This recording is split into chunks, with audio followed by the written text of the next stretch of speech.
भारत में त्योहार, तीर्थयात्रा या कोई भी बड़ा समारोह मतलब खुशी, भक्ति और लाखों लोग एक साथ। लेकिन कई बार यही खुशी का माहौल एक भयानक सपने में बदल जाता है। हम बात कर रहे हैं उन घातक भगदड़ों की जो उत्सव को मातम में बदल देती हैं। ये एक ऐसा संकट है जो बार बार हमारे सामने आता है और हमें सोचने पर मजबूर कर देता है। इस डर को महसूस करने के लिए चलिए सुनते हैं 17 साल के आयुष को। वो वैष्णो देवी भगदड़ से जिंदा बच्चे थे। जरा सोचिए उनके शब्द। वो उस खौफ के बारे में बताते हैं जब कोई भीड़ में फंसा हो, चारों तरफ से दबाव हो, इतना कि सांस लेना भी मुश्किल हो जाए। और ये कोई एक दो किस्से नहीं हैं। अभी हाल ही में 2024 में हाथरस में जो हुआ, 121 जानें चली गईं। ये सिर्फ एक नंबर नहीं है, ये 121 परिवार हैं। और ये एक बहुत बड़ा सवाल खड़ा करता है, आखिर ऐसा बार बार क्यों हो रहा है? तो चलिए इस पूरी समस्या को परत दर परत समझते हैं। हम देखेंगे कि ये त्रासदियां बार बार क्यों होती हैं, इनके पीछे की असली वजह क्या है, पीड़ितों को न्याय कैसे मिलता है और सबसे जरूरी, इन्हें आगे होने से कैसे रोका जा सकता है। तो सबसे पहले बात करते हैं इस त्रासदी के पैटर्न की। समझने की कोशिश करते हैं कि ये जो भगदड़ होती हैं, ये कोई अचानक हुए हादसे नहीं है, बल्कि जैसा हम आगे देखेंगे, ये एक दुखद पैटर्न का हिस्सा है। अच्छा, जिसे हम आम भाषा में भगदड़ कह देते हैं, उसे टेक्निकली क्राउड क्रश कहा जाता है, मतलब भीड़ में कुचल जाना। ये होता कब है? जब एक छोटी सी जगह में जरूरत से बहुत ज्यादा लोग जमा हो जाते हैं। फिर कोई अफवाह फैलती है या कोई घबरा जाता है और पूरी की पूरी भीड़ एक ही दिशा में भागने लगती है। नतीजा बेहद खतरनाक होता है। तो सवाल ये है कि आखिर ये सब होता कहाँ है सबसे ज्यादा?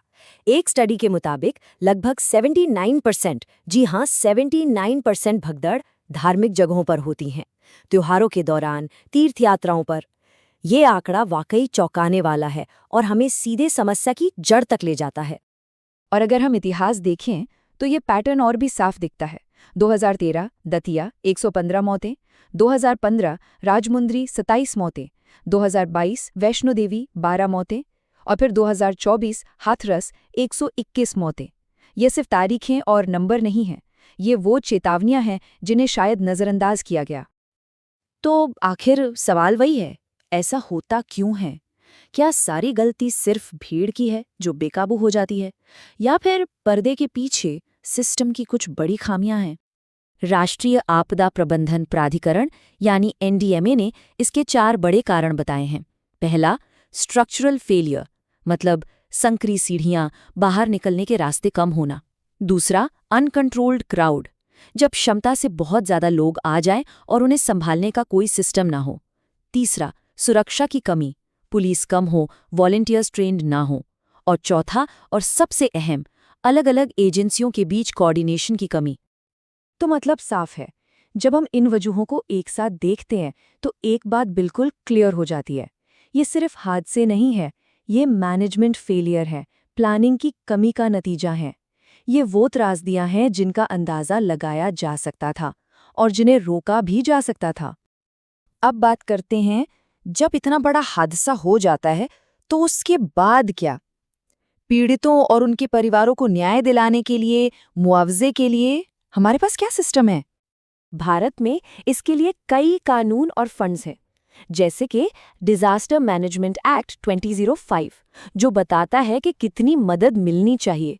फिर हर राज्य की अपनी विक्टिम कॉम्पेंसेशन स्कीम होती है और फौरी राहत के लिए नेशनल और स्टेट लेवल पर रिलीफ फंड्स भी होते हैं। जैसे एक उदाहरण देखते हैं, 2022 में वैष्णो देवी भगदड़ के बाद प्रधानमंत्री नेशनल रिलीफ फंड से मृतकों के परिवार वालों को 2 लाख रुपए और घायलों को 50,000 रुपए दिए गए। इसके अलावा जम्मू कश्मीर के लेफ्टिनेंट गवर्नर ने 10 लाख और 2 लाख की मदद अलग से दी। लेकिन यहाँ कुछ बड़े सवाल उठते हैं। क्या ये मुआवजा काफी है? क्या पैसे से किसी की जान की कीमत लगाई जा सकती है? और क्या सिर्फ पैसा दे देना ही सच्चा न्याय है? सच तो ये है कि मुआवजे की रकम उस दर्द और नुकसान की भरपाई कभी नहीं कर सकती जो एक परिवार झेलता है। हाँ, ये एक आर्थिक मदद है, पर इसे पूरी तरह से न्याय कहना शायद सही नहीं होगा। और इस पूरे सिस्टम में कई दिक्कतें भी हैं। ब्यूरोक्रेटिक डिलेज, मतलब फाइलों में ही राहत अटकी रहती है। मुआवजे की रकम अक्सर काफ़ी नहीं होती। कई पीड़ितों को तो पता ही नहीं होता कि उनके अधिकार क्या हैं और मदद कैसे मांगनी है। और सबसे बड़ी प्रॉब्लम कि एनडीएमए की जो गाइडलाइंस है वो सिर्फ सलाह है, कोई सख्त कानून नहीं।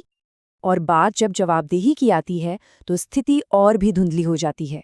सोचिए 2022 की वैष्णो देवी भगदड़, उसकी जांच रिपोर्ट 9 महीने बाद तक पब्लिक नहीं की गई थी। और ये एक सीधी सी बात है कि जब तक किसी की जवाबदेही तय नहीं होगी तब तक असली सुधार की उम्मीद करना थोड़ा मुश्किल है। तो सवाल ये है कि इसका हल क्या है?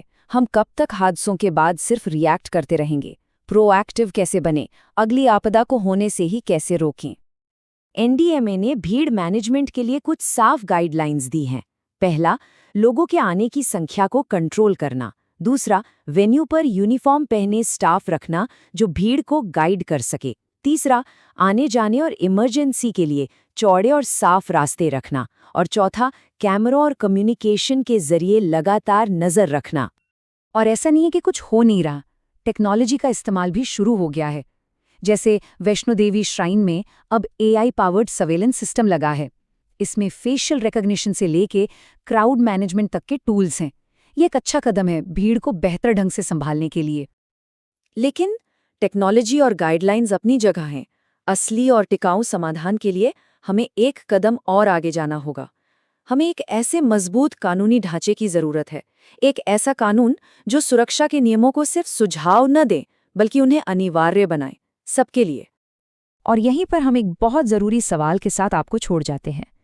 जब हमें पता हो कि कोई त्रासदी हो सकती है, जब उसके कारण प्रिडिक्टेबल हों और फिर भी हम उसे रोकने के लिए ज़रूरी कदम ना उठाएं, तो क्या उसे सिर्फ एक दुर्घटना कहना सही है? सोचिएगा ज़रूर।